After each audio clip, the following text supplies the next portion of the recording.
Hello, beautiful people. Welcome to the Political Dice. Yes, it's been a while. Did you miss us? Well, we missed you and we are back today, bigger and better. Sorry, Muna, due to certain circumstances, try no kubula oko, ne tutereza mwe bintu ebimo. As you see, our set is a little bit changed from the usual. But yes, try no chikola.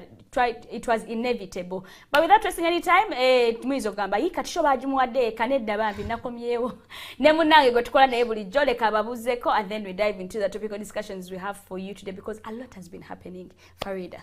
Mole mutya musibye mutya, it is a Sunday, nsubira nti muli bulungi nnyo era njagala okubategeeza nti tuba tugguse political dice tetukyusanga mu ensonga ziba za byabufuzi.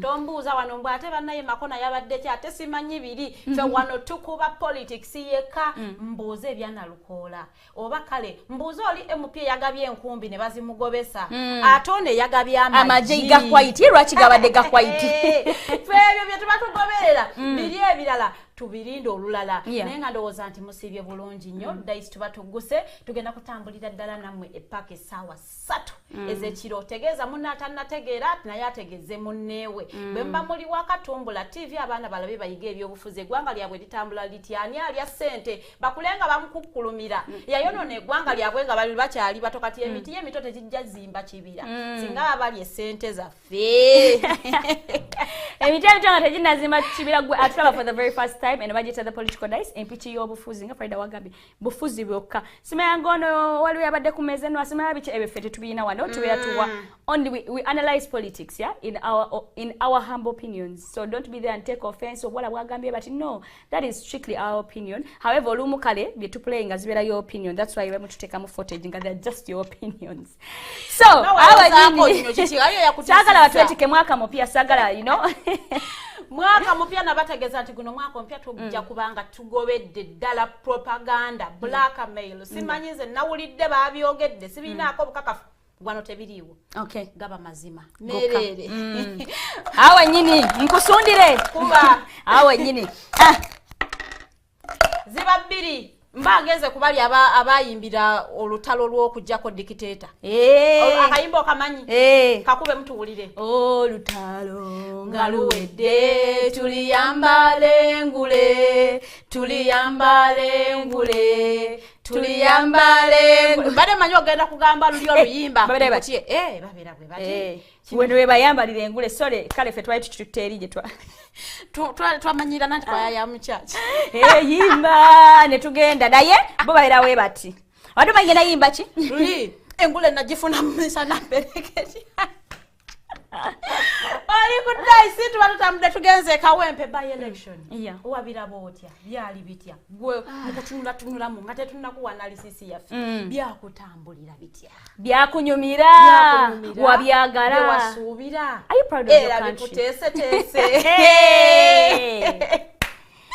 bana musako abakungu mu kibiina kya NUP bakama baffe muri muyogoyoge mukulika akaluluke kawempe kabadde kangu kabanyweseza amazzi zinatukanga kalabanga ka presidency ngane bakafuse too serious than what it's supposed to be so ebintu si byangu yadde n'akamu n'akeddagala so nze njagala okubategeeza nti bannaye abeeteekerateekera akalulu 2026 banaye mujje nga munywedde mwenyweze ekisookera ddala mu ssente mugendeko muji mukole ku mibiri banakubako obaze bane banakubawa bannange kakazi kattu asajja akaso mugende mukole ku mibiri abakovukovu noza 26 tumuleke mujje mu 31 kubanga 26 agenda kubeera tagenda soka because gotunulira akalulu ke kawempe ne amaji agayibwe kawempe nga it is just a by election kale katugambe mbono by election yali badde ya myaka 3 kale tugambe naye myezi bwezi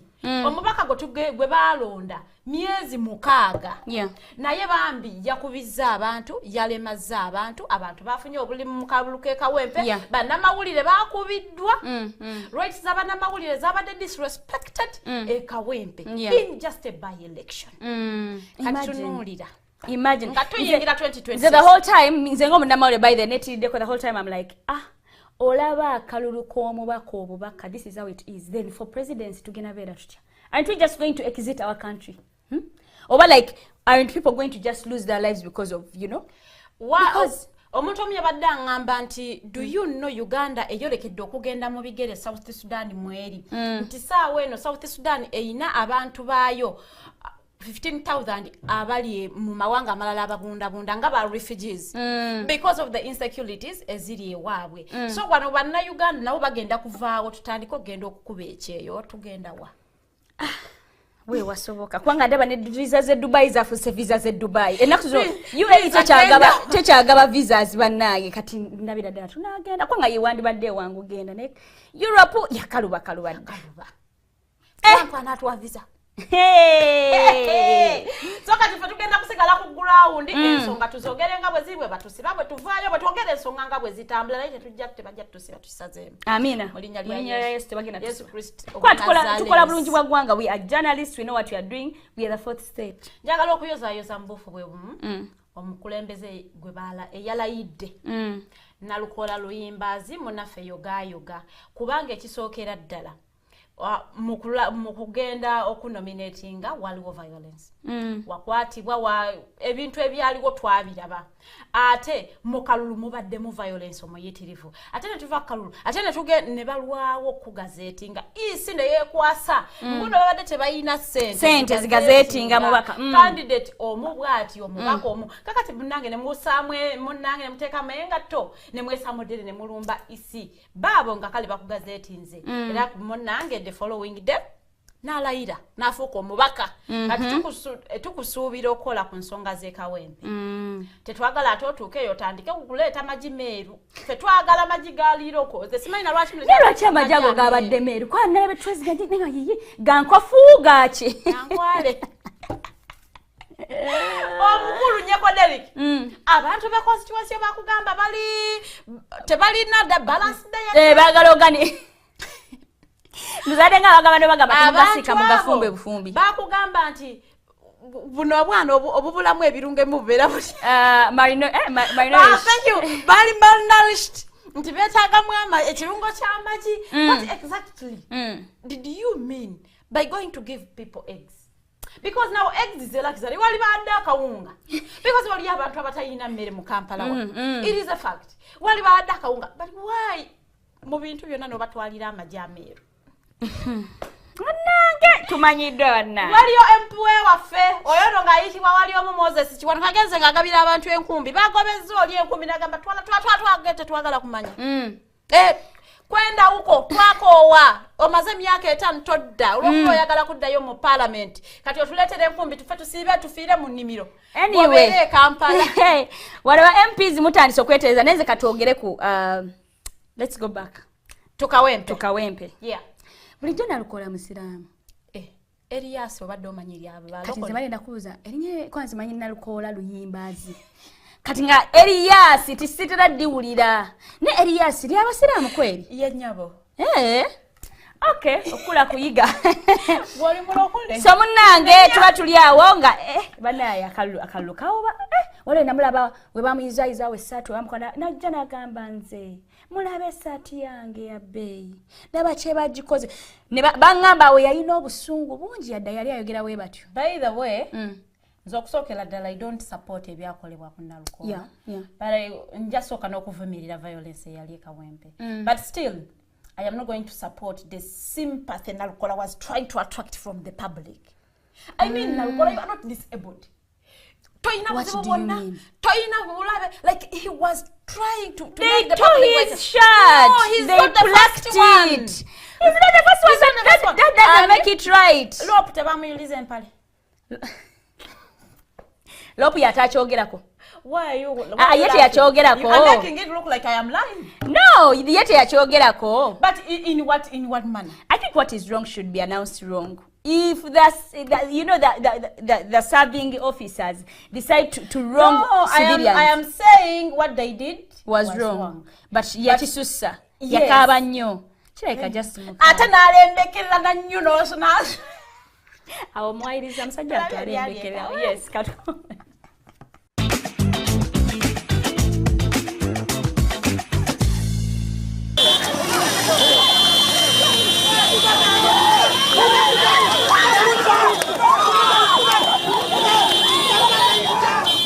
Ebyo byebimu ku ebyo ebyabaddewo olunaku lw'eggulu nga munnamateeka Elias Luyimbazi Nalukoola akwatibwa ab'ebyokwerinda okuva mu kitongole ekirwanyisa obutujju ekimanyiddwa nga JAT.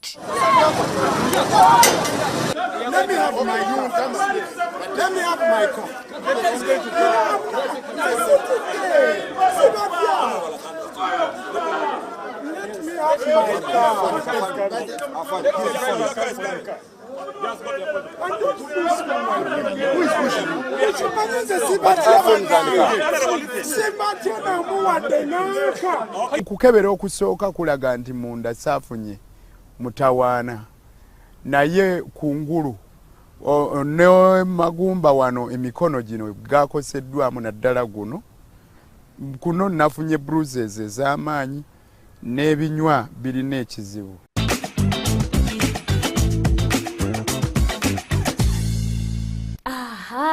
Ndoza mbirabye byali eyo birungi si birungi kuswala kwennyini biswaza bintu ng'ebyo bwe birabibwa ku international media. I don't know what they make of us as a country.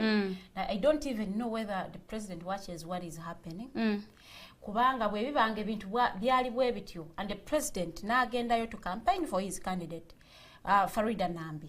N'abiraba ate n'agamba abantu mbona nti abantu bemumpeereza tebantuuka kosa mu mpono wange abeera asobola okuntuukako n'atayogera ku violence eyo ebaddewo kuva ku nomination. So kindeetera okwebuuza, does the president really care about what is happening? Maybe he might say nti engeri gye kiri nti nze we nali campaigning wange tebatuteteganya. Maybe he will want to make us believe that he didn't know what happened, because from what I checked, President yatugamba tayina smartphone, so he doesn't see what happens on social media. He doesn't have it. But it is weird how he just comes sometimes and he just responds to what has been happening and said, I saw some of you saying which is so. I'm like, well, has a hand on X. Yes, you're not on social media. How do you post? How do you communicate with us on X and tell us you have an address? I think for us, President Watuzanyira kumutwe. So we want to believe you saw everything that happened. You just decided not to talk about it, not to react about it. Nayenga ungatuvudde kwebyo. Walaba bannamawulire engeri gye baakubibwamu. Bannamawulire nabalaba engeri gye baakubibwamu. Nze njagala okutegeeza bannamawulire bonna. Yadde abataaliyo mu field on that very day. Nga gwe wasirika completely. Notayogera ku kyakolebwa ekyatuusibwa ku banno. The next time it is going to be you. And everyone is going to keep quiet about it. And you will see. You will see. Mwabalya. Netugamba let's boycott and not cover this event or the parliament, and you guys are like, for you cover no. Do you know how they say they are going to boycott tebachaddamu kugenda ku ebyo ebintu biki? They went. And they accepted to go and they went. Era nze simanyi baba abagulo baba bawadde kasente, but they went. Naye njagala okubategeeza nti compromises ze mukola, whether they compromise you or you just compromise because you want to break the news, I do not know, but kigenda kuongera, kigenda mu maaso, because bamanyi mu batisa ne mutabiirako kye mukola. Yeah.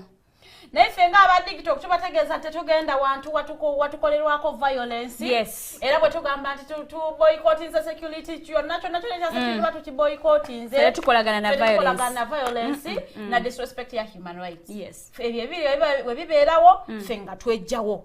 Not mix with we can't be in the same room with violence. No. Ife bye twabiganira ddala. Tetubikiririzaamu. Naye Bannayuganda bagamba security vayo yetonde bibadde bwo biki nenda baba minister abamu nga bagamba bo babadde ekisookera ddala Kahinda yabadde tali mu ggwanga, so he doesn't know what was happening in Kawempe, and for that reason he has no comment. Jikone. You know what that means?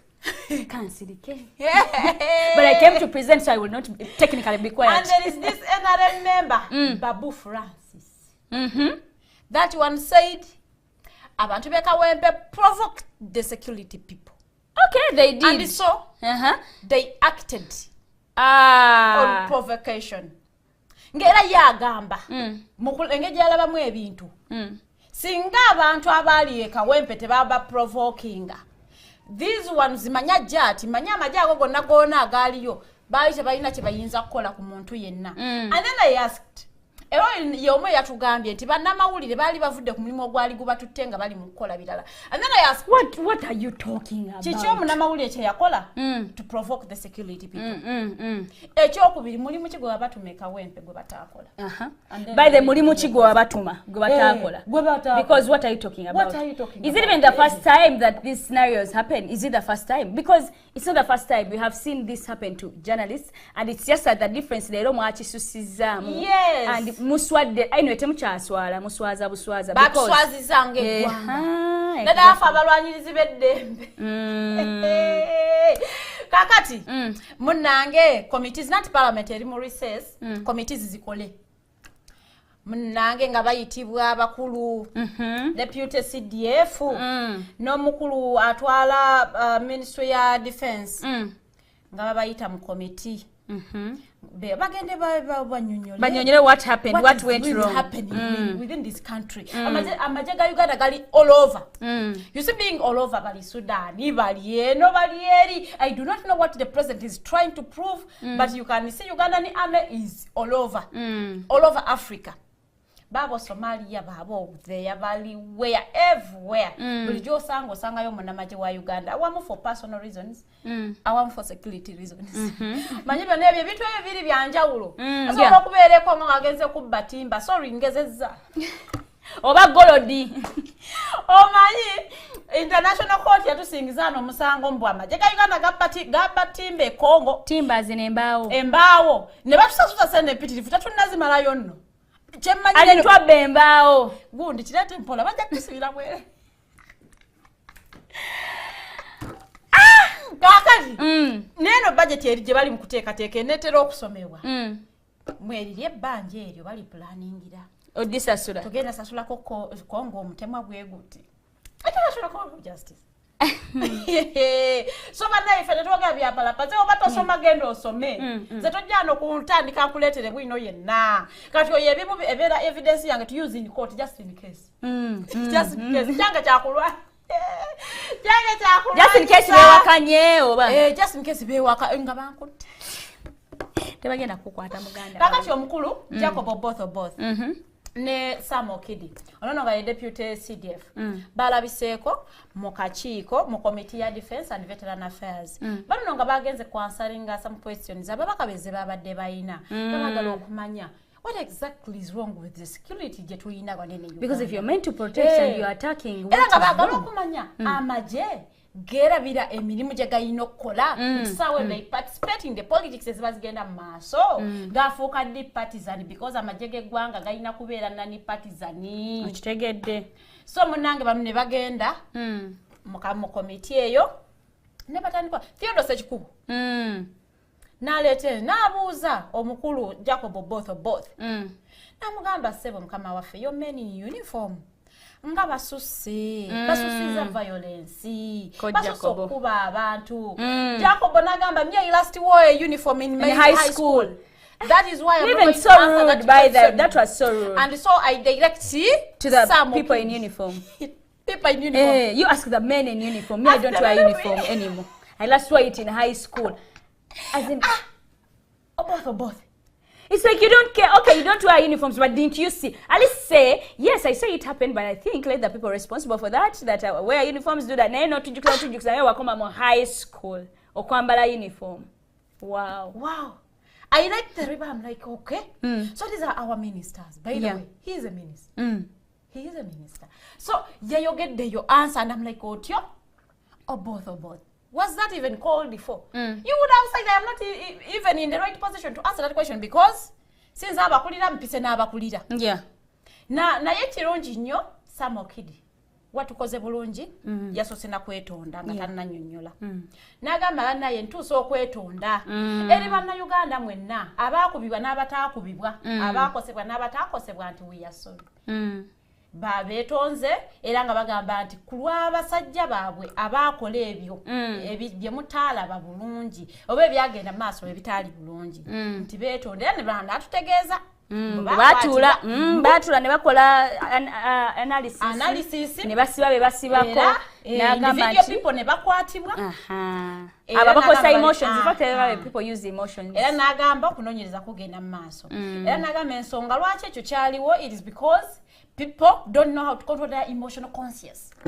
Naye kati nzaawo I was confused at some point because if the assistant CDF says he's sorry, you know, whereas the CDF uses his mutimbagano because he doesn't come to parliament anyway on X, and then he's like, I'm going to promote this particular person because they are dagana kuwa munamawulire of this particular media house.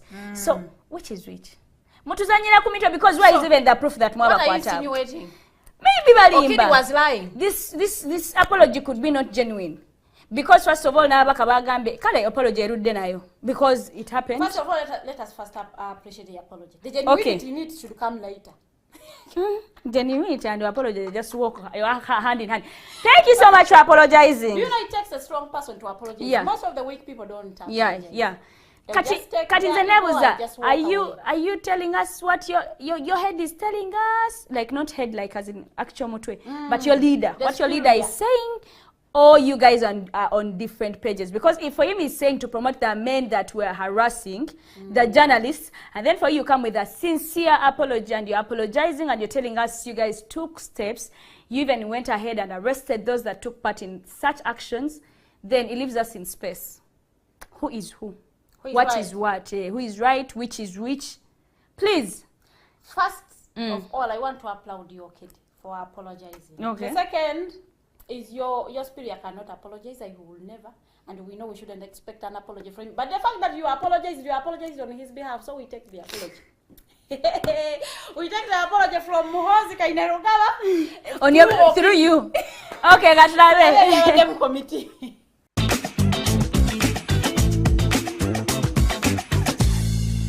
I want to ask the CDF, because me, I don't put on uniform. I stopped in A level. So you speak for those who put on uniform like you.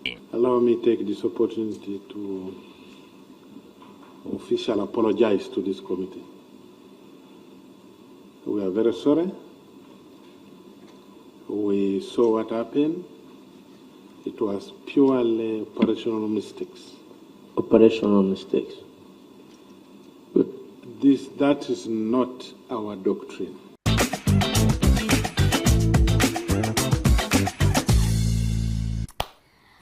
Aha. Anyway, let me just join in with Farida and just say I appreciate the apology. Thank you so much.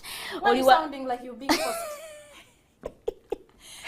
What is wrong with no, I'm just being on the same page with you. To accept two things you No, you're right. By the way, it's very hard. Some people, by the way, the hardest thing is to say is usually it's sorry.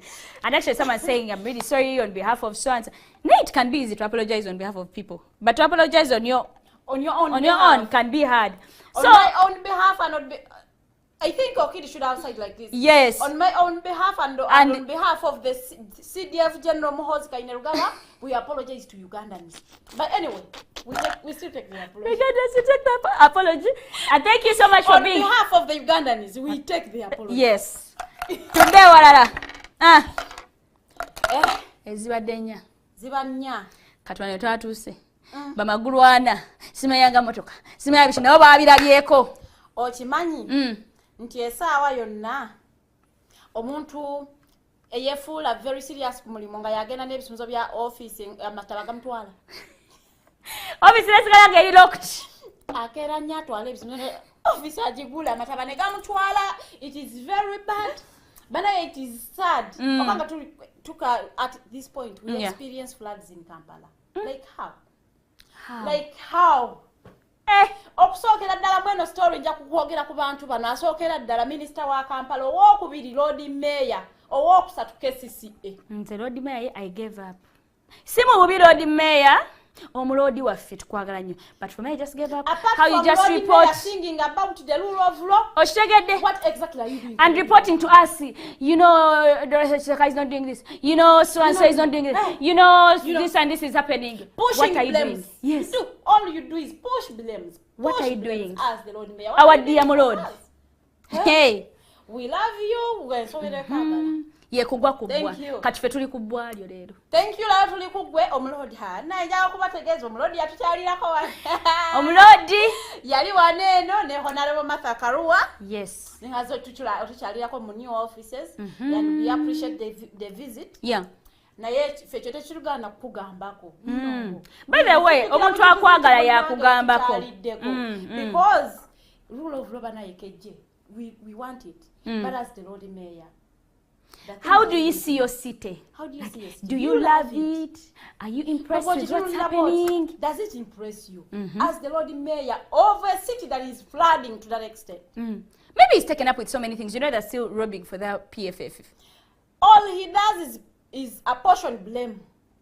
Olwalero ayinza okuba Electoral Commission. Gwa nenyawo. Mukesisi olala na nenyawo bali mu finance awo tebatuwadde sente.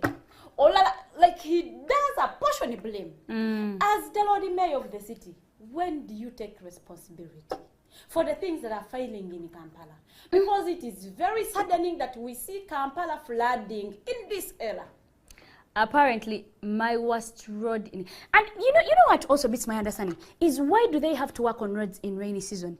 Akasana katuocheza kuva January, February. Why didn't they work on those roads then? Why do they work on roads in rainy season? Kakati, njia kutegeza. President wegwanga lino. Pozi yani? General Kaguta Tibuhabura Museveni. Oyo yenyini. Number 1 wa Uganda yatutegeeza n'agamba nti kati ekitongole kya UPDF kyekigenda okubanga kikwata contracts ez'okuddaabiriza amakubo olw'ensonga nti bwe baba private companies teziyina bumanyirivu bumala ekyokubiri basaba ssente nnyingi nnyo kakati n'agamba UPDF ejja kuba ebikwasaganya era emabegako wali UPDF yali akola ku makubo g'omu kibuga Kampala awo era ne batutegeeza tubuzaayo kati tubuzaayo bweki ne bwekiti naye njagala okubategeeza the flooding that is happening in Kampala one it is environmental abakulu mu nnema bagaba plot mu swamps abantu ne bazimbamu amayumba so within amazzi tegalina wegalaga ekyokubiri KCCA drainage system is bad, very bad. It is really apparently bad. My worst road to pass is the road of Natete. Oh my god, that road is so ugly. Abaana ne obaita no abuza bana ekizibu kyo kyina omwana abera ne muto naga mwala miara like obera mu plural and singular miara kwangu yide kyoyogera exactly.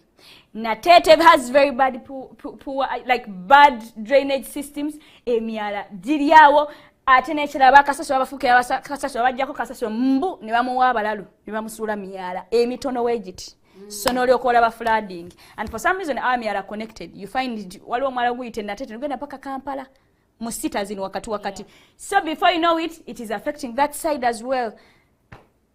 Eggulo bannaye abantu abalabyo linga gamba nagula poloti ne kati ne giswati nagula poloti ne nayo dinanga gamba kanyeze nagula akamotoka ne andiguzeemu poloti ati nga ne motoka bazitwala ngola biradala nga oba motoka ngoka kayisa nagula mu poloti okitegedde abasajja bafiiriddwa ebintu byabwe alwo gwe nalabye nga wahali yanga amazzi gakomeeno bwe bati ne manyira ddala kati oyo agenda kubeera sente mpitirivu nnyo okuzza ekyo nalabye abantu mu industrial area nga bakaaba waliyo bodies ezitalina kugenda mu mazzi nga emaali egenze nga bantu bakaaba naye obuzibu buli ku bakulembeze baffe balina omulugube obutaagaliza enkwe buli kimu kiina buli kimu bakirina bale esigambo tetubagala. We love you so much our dear leaders nemuyina tulina abakulembeze abalina best interests za Uganda at heart ebyo ebintu alibadde tetubiraba because we have sung the song of the drainage system in Kampala. Every day we talk about the drainage. Every rainy season we do that about drainage in Kampala. No, olaba ne airport ya flooding akwatoro bana city. I do not want to blame Ugandans. This time round I am not blaming any citizen because it's so that abantu etano obuntu obokuteka mu rubbish yeah. Kakati batugamba it is one way that is leading us to a smart city. Obumanyi ebwenkana the size of those things. This. But do you also know that those things are important? In fact, sente zigendera and those things tell muna Uganda wanaina magezi waliwo kalabeko nga kakuse rather nga kajudde sorry nga kajudde oba when do they drain them like naga to babu emptying baleko because it's not like mbu olunaku mbu ogamba mbu kumacha then half time babu ka draining no kabera ne kajula ne kabimba ne kegula ne kasinga as in like I don't know, you people just take our money on different things. Now she has stated that they're imported. Seriously. Seriously. People lost their lives, by the way. Abantu bagamira mbe mtu wanana jira.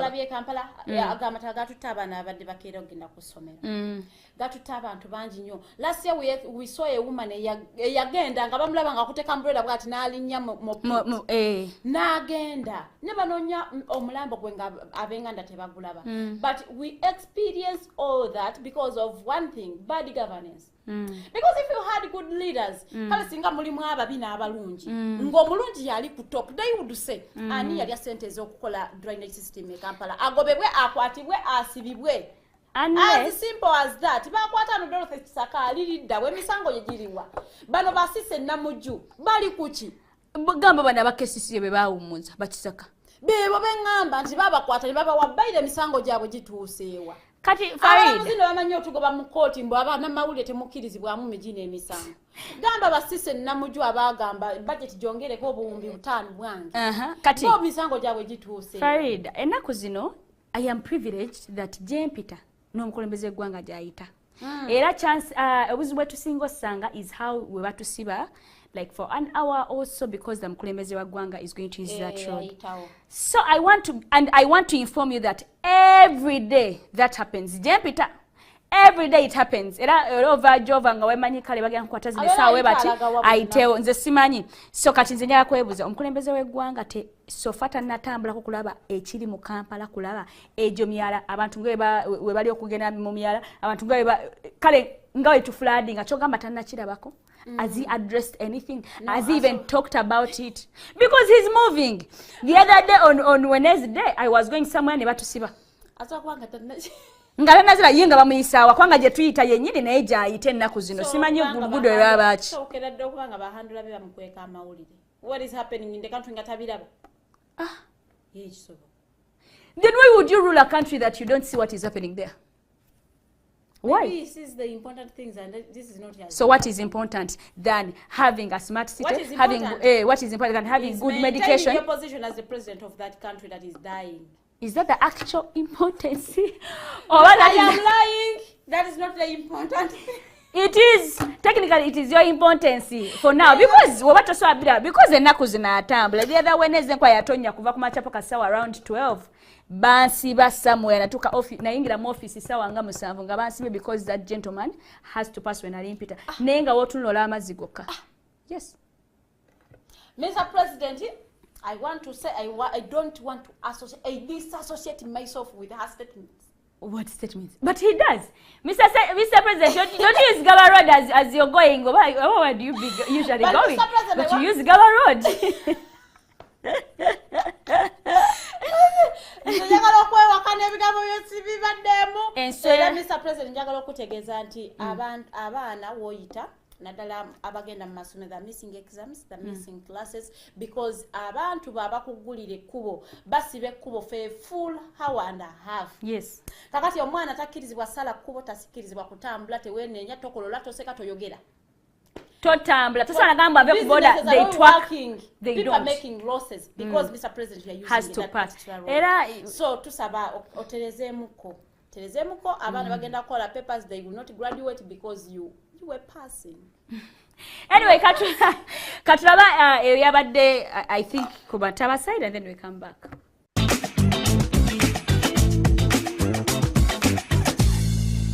Ebifo byonna nga wano erugogo amazzi gakulukuse ne gagwawo mu dakiika ezitasuka 15.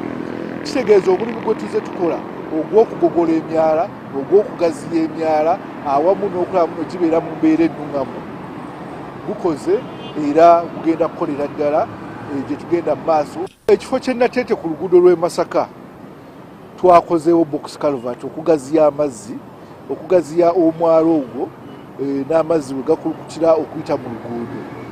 Era nga singa enkuba ebadde tetandise nga y'amaanyi ne ku Big Loaf ku luguudo lw'e Masaka olukadde nawo tutandise era tugenda kutandikawo box culvert endala.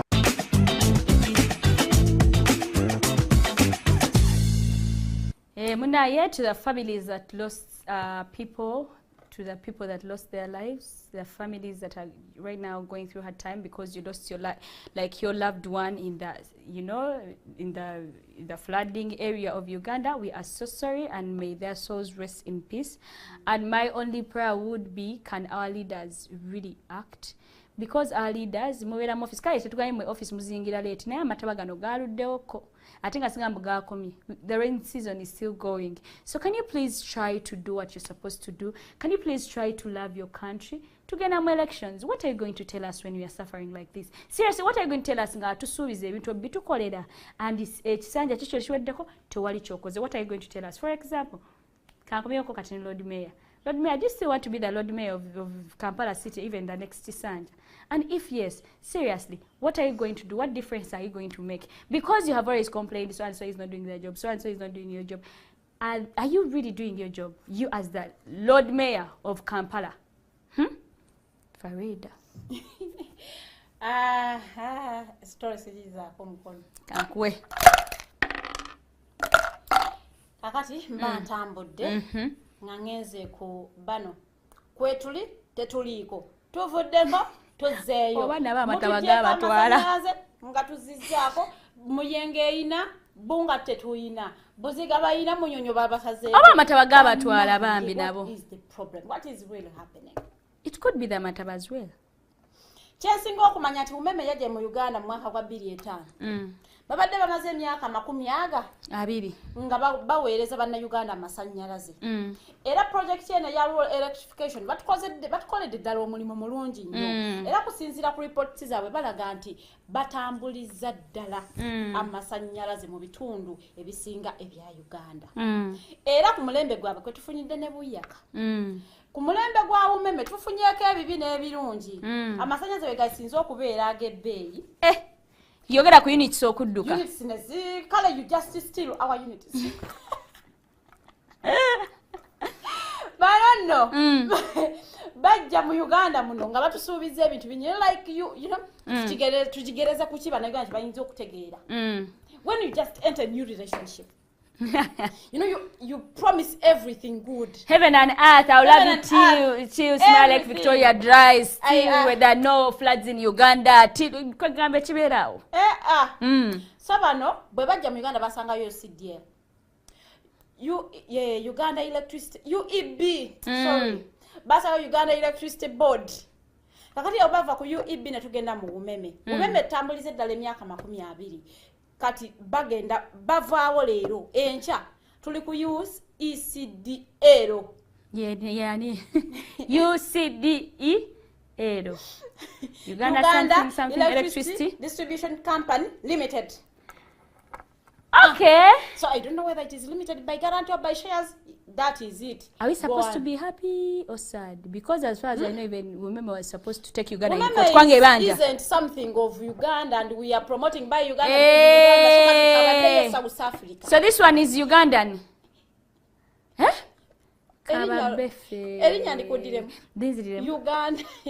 Uganda Electricity Distribution Company. So Limited. We are going to be getting electricity right from here. Bubu.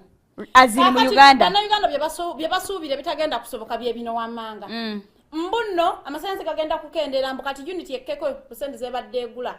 No. Tekigenda soboka. Kiza hai egenda kwambukako. Mbuno amasanze kagenda kubeera stable lwensonga nti ebyaffe ababikolamu. That can never be possible. That will not happen. Era njagala okubategeeza n'ekirala mbuno bagenda kuleeta buyako obupya nedda. Tugenda sigala ku bukadde. Thank you. Dii kachikola kakali kabya kekigambo umeme. So how do I add? Bija kuchuka mpola togulanga kodi nosigaze. Nene umeme yenyini okutuletera customer. Na umeme yenyini okutuletera obuyakobo byachuka mpola ngava eri kuba kwalinga tukugenda ngabajjamu obuwaye emisana. Nibabuza amoregulo. Ngawaja emisana daza orego. So by the time umeme came in place, so then echusa nikawaya katika teko yakazo atonja mukawaya dozawa kawaya. Amasanyalaze nenga umeme etusibudde leero. Tusibula ncha sorry. Ku 31st Yeah. It's when it because by hands, first it hands over on 31st. By first, it is UECD. Banayikigamana kiwanvu nnyo. Bwe kityo kale be bagenda okubanga bakwasaganya. Ekiri ensonga enkulu eziri mu mweno transfer of power. Ziri nti gumeme ebanja.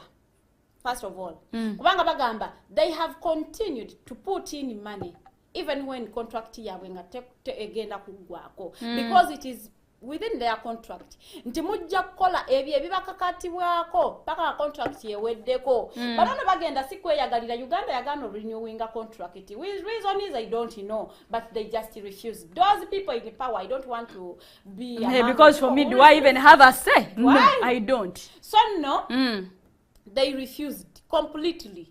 Okubanga bakola ki renewing a contract yabwe era nga bano tebalina kyakola balina kutwabulira naye nga bano bagamba nti babaddenga bateekamu ssente zaabwe yadde nga contract eneetera okuggwako. So that means balina bye babanja ate bano abali mu taking up the responsibility of kutuwa masannyalaze nabo bagamba balina bye beetaaga of which tesente tebannazifuna era omukyalo omu atwala ministry ya energy yategeeza nagamba nti nno esente okulwawo kibataganyiza emirimu gyabwe olw'ensonga nti ebintu ebimu bye beetaaga okugezanga transformers balina kuzimportinga from outside something that needs money ate nti watch ordering it does not come the following day.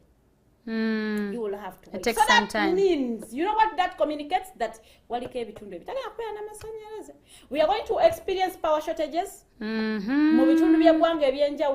because of this transfer of power responsibility. Nti wagenda kubeerawo ebitundu ebitagenda kubeera n'amasannyalaze era mu kyo bakubiriza banna-Uganda bw'oba olinayo yakaawo ng'olina akasente gula units loading. Take a course so that zikutwala paka this whole katemba is done because anyway it won't even take a month, but if you can, as for now, at least oleme kumala myezi 5 nga toyina liso maleke yena mifo 5 nga toyina electricity. So go ahead, buy those units because bagamba nti wona agula later nga bavudde in the system, it will be hard to generate, you know, those token numbers and all that, which will affect you. For me, amachagalero naguze yaka, which was hard to go on. I had to call Umeme and then they give me certain codes and then I put the yaka that I'm supposed to put. Already, return sobera kind of hard because they give you the token, but it just doesn't go there. It just doesn't go on your what? On your yaka. Those are experience. So bannange bannayuganda tutandikire ekyo tulabe omukyalo oyo nga batunyumiza ku bya Umeme n'aba Umeme bennyini mu ngeri y'oku handing over then tukomewo.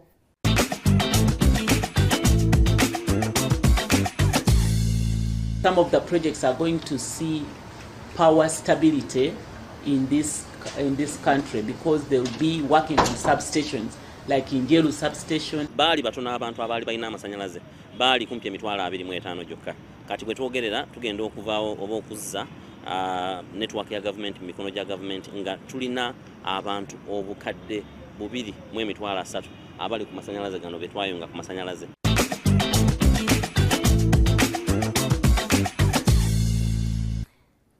Bye munaya ina matwawulire, otherwise Umeme is going whether you cry bambize badenga ne gayi wange Umeme ngane babanzije ko mukubira kuzanga mobera wawe nyini nanziza ko munaye ebyo bikomye imposing kama kuyambi company ejempya ne retaining and then they can give you, you know, those privileges because in Uganda you can never be shocked, you know, ubuntu bera ever. I remember someone was telling me amasaze gagenda, there's a time we went for 2 days one day and then he was saying choka I forgot I had my guy in Umeme who I could call and wichi. Now I need another guy in that in that Chitongole. And then to the people that have been working there, tuliwa munamwe tubasabira munai. This new Chitongole can retain you. Muleme losing your jobs. Okay, that will be really good. Otherwise, already there is high rate of, you know, lack of jobs in Uganda. So katwetuongerako, it will be terrible. Yeah. Farida kankueleze. Ntambulira mu history kubanga namusoma okuva ekibiina ekyasookera ddala mu ssomero paka mu university nga nsoma history. Kuva P1? SST yabeeranga history. What obimanyi? Kituufu oli mutuufu. Sono nja kuzaayo omwaka oguwedde munnange Council Aaron Kizza bwe yajetekebwako emisango sangaawo ng'alwanirira yali mu kkooti ng'alwanirira Dr. Kizza Besigye Kiraaya nti we kakati bwe yalabikako mu kkooti mu mwezi ga January omukulu Freeman Mugabe naga nti mu mwezi gwa December omwaka oguwedde 2024 wazaano omusango ne tukugambako n'ogamba ojja kukyusa n'otakyusa ate era kati you are found in contempt of court so for that reason teweewozaako tolina kyotugamba tukusalidde genda emabuuso so kati emabuuso amaliddeyo eddala ebbanga so far kuva December January February March January okay December January February March April 4 months so far kakati bali ba koti 3 months April mbadde njise munange kati koti yasinga okutaputa amateeka mu nsi Uganda negamba nti kakati General Court Martial it is not a competent court so banange tayina kutwayinga disciplinary committee and for only Wanamaje it's a court the civilian akirizibwa kubanga tryingirwayo in fact they kind of dissolved the court machitovala temulaba tekyatuula paka nga bafunye ba constitution zeka nakaliye ng'eriko bannamateeka eri yatuulangako Freeman ngakati Freeman Mugabe takkirizibwa n'okusemberera komiti ey'abantu omusanvu erina kubeerako abaasoma amateeka kati olwo tribunal eve mu tribunal efuuke competent court kakati ekyo nno kitegeeza nti emisango egyali mu kooti Martial gyonna egy'abasivilian okusingira ddala gidde eno mu civil court si kakati omwo muno mwegulina omusango gwaffe ogwa omuntu waffe ogwa Aaron Kizza era nga bannamateeka be ba-applyinga munnange omuntu waabwe ateebwe ekisookera ddala yakwatibwa kooti etaliiwo mu butuufu bwayo ekyokubiri yaconvictingibwa mu ngeri eya etetegerekeka because how do you come to weewozaako bikintu gusaze biki what genda yo 9 months this free world for contempt in court ekyokusatu contempt in court esibiiswa muntu myezi 9 everything was actually wrong. Technically even if he had contempted court seka kati ebbanga liweddeko because alina kukola 3 months nga bamuta so kati munnange abadde nga yajja for okubanga for hearing no week kakati ennaku z'omwezi nga 4 mwezi gwa April gwe tugendamu agenda kukomawo for rolling kulaba afuluma tafuluma so kakati ndowooza tulabe ebyabadde mu kooti katono nnyo tukomewo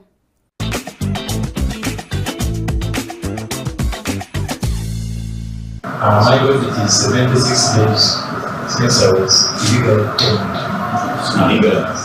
I implored this final report to bring that illegal detention permanent.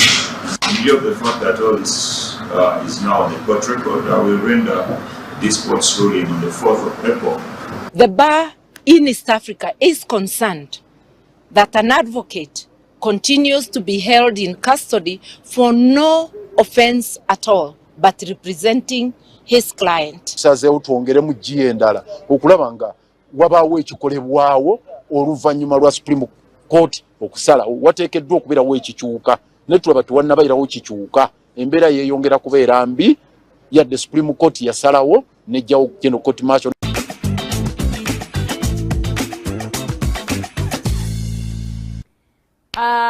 We just hope for the best come 4th of April.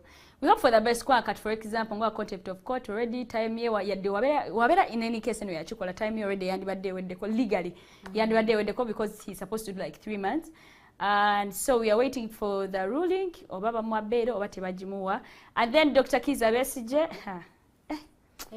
I'm praying for you my leader. Ebyo bichali biwamu but God is good. Yes, he's the leader. He's an opposition leader in Uganda, isn't he? Yes, he's an opposition leader in Uganda. Leader in Uganda is your leader. He's my leader. Okay. They are top there. Yes, even the president of the Uganda is my leader. Everyone is just my leader. It is okay. For me, I always respect your calibers. Anyway, Farida, how are you njagala? Mtabulemu. Sawa nsindikayo. Nzeno mba ntambudde nganziza wano kusetesero y'eggwanga Uganda parliament yaffe Madam Speaker Anita Among how are you Hope you're doing good. How is Parliament?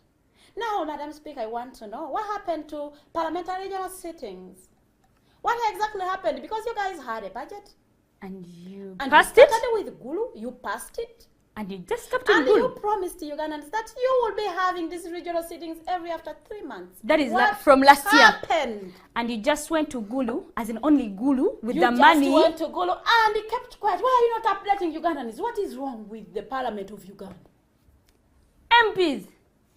Like, muli kwefula mula mukola nnyo simenyanga mulaba mutuze zino committees namje ngali tunabalanga mukyogerako. Madam Speaker, Deputy Speaker. Bana buzibu ki bwe mwafuna? Opposition leader, luli wali ogambye gwe ne opposition temugenda genda ne babera abagenda ne kigwa.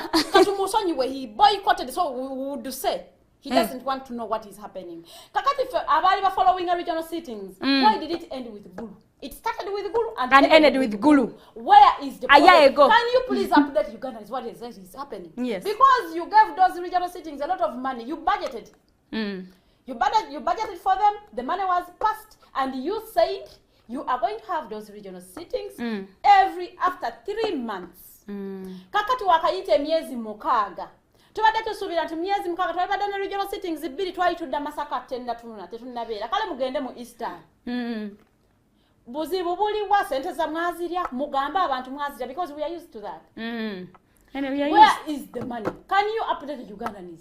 Give us accountability for the money that you used, because by opposition bali bagamba esente ezo zisobola okukola ekirala and you justified.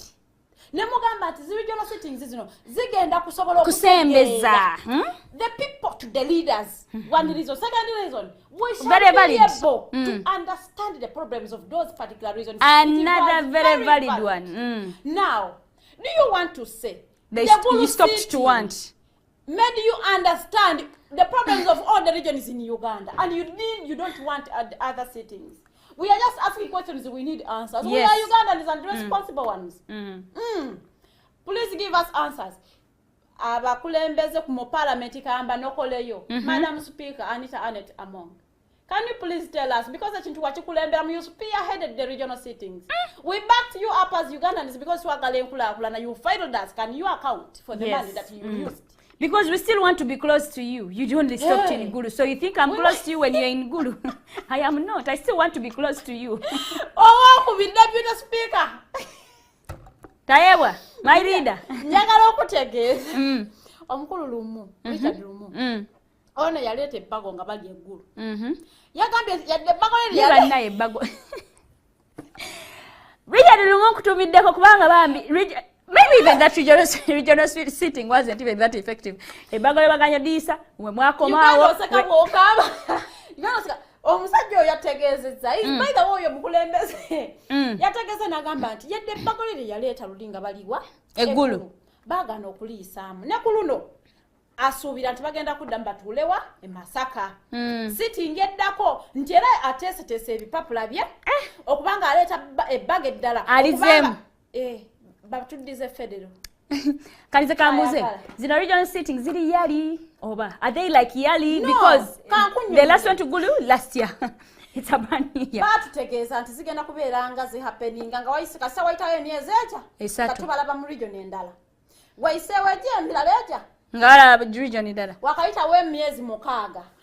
What happened? What happened to our money? For us, what we are concerned about is the money. Because we budgeted for those regional cities. Now we are going into another financial year. You budget again.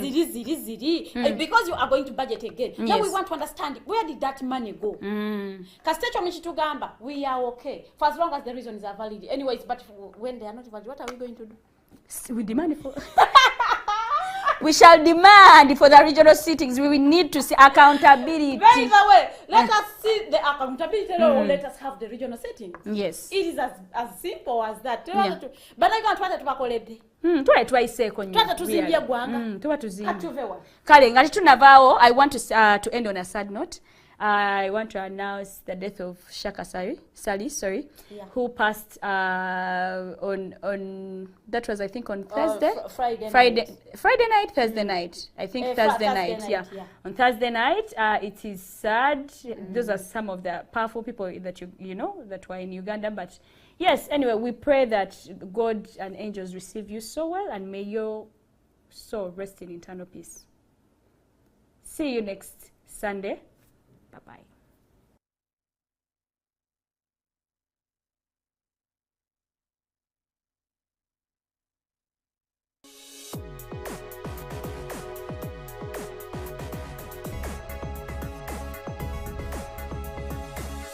The Alternative Dig Talk. Real issues, real talk.